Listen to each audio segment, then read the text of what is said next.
এই জয় ফিল্ম ইন্ডাস্ট্রির জয়, এই অভিষেক সেই দেবী সরস্বতী মূর্তি হাতে তুলে দিয়েছে, তিনি জ্ঞানের প্রতি।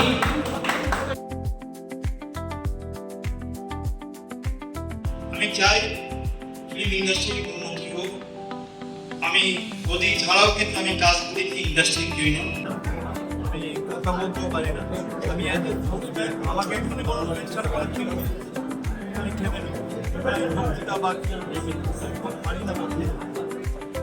আশা করছি নতুন সরকার আমাদের সমর্থন করবে, ন্যায্য অধিকার ফিরিয়ে দেবে। এটা অত্যন্ত গুরুত্বপূর্ণ একটা অর্গানাইজেশন।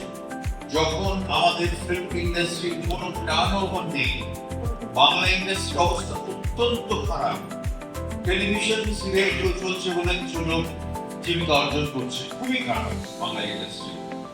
সন্ধ্যেবেলা মুড়ি চপ খাওয়া ছাড়া আর কিছু তাদের কাজ নেই।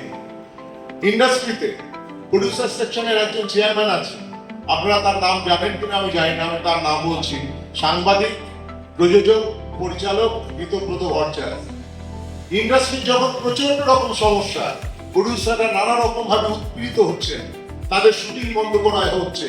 আপনারা সকলেই জানেন রাজের শুটিং বন্ধ হয়েছে, দেবের শুটিং বন্ধ হয়েছে, রানের শুটিং বন্ধ হয়েছে। কোনো ভূমিকা নেই ইম্পার প্রেসিডেন্ট টেকনিশিয়ানদের কত বাড়ানো হবে তার জন্য একটা মিটিং না ডেকে নিজেই সই করে দিয়ে বসে আছে। সেই জন্যে আমরা ইন্ডাস্ট্রির সমস্ত রকমের উন্নতি সেটাকে হটানোর চেষ্টা করব।